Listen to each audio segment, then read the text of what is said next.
Yep. Okay, so today we're going to go over what to look for when you're inspecting a torch on roof. So first thing, if you want to follow me down here, now we're on a completed roof right now, obviously. So first thing that we're looking for is the bleed out on the actual torch on.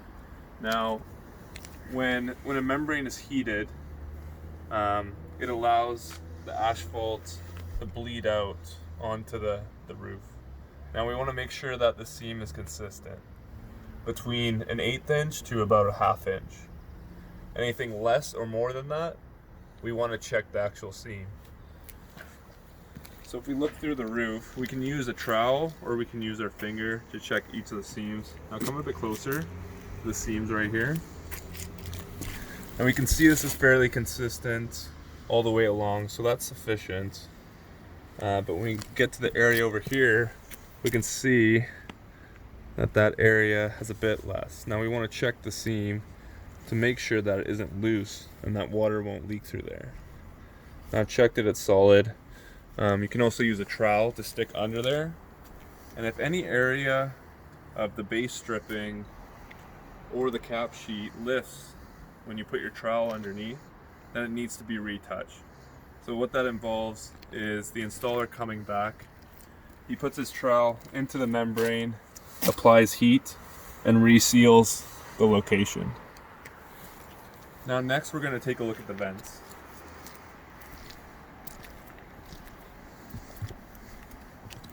Now the finishing component on the vents, what we want to look for is that there's a brown paint around each of the vents. Now this is an Alsan liquid membrane. So this is painted on around all the penetrations that are coming through the roof. We also apply extra granules around each of the vents. Now what this does is it'll provide extra reinforcement to each of the vents, as these are a weak point on the roof.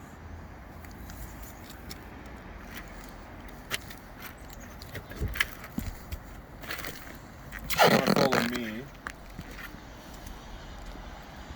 Now same thing that we looked for on the field cap sheet, we want to look at on the stripping. So on a roof like this, where it's sloping downwards, the stripping is a very important component. If there's any weak points and water is able to leak through the stripping here, then that'll cause issues and possibly leaks into the home.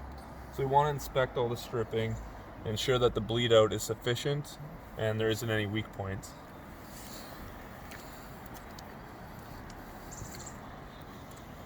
Now around the drains and the penetrations, we also applied this liquid membrane just to provide some additional reinforcement to these areas where water will continue traveling. Now this isn't always a requirement, but it does add some extra reinforcement to these areas or potentially hard to reach areas that can't be torched or used with the flame.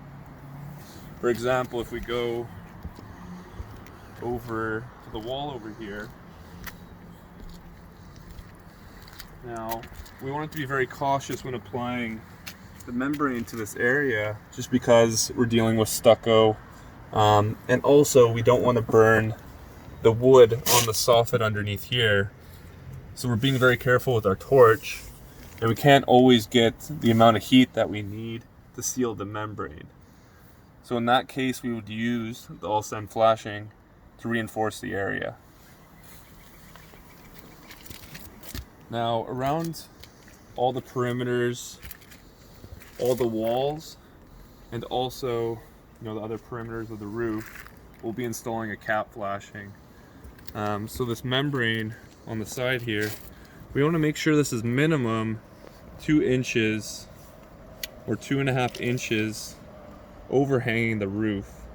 So when we install our metal flashing, it'll extend past the membrane, but also if water has a potential to go over top, it's not going to leak into the home because the membrane is overlapped sufficiently.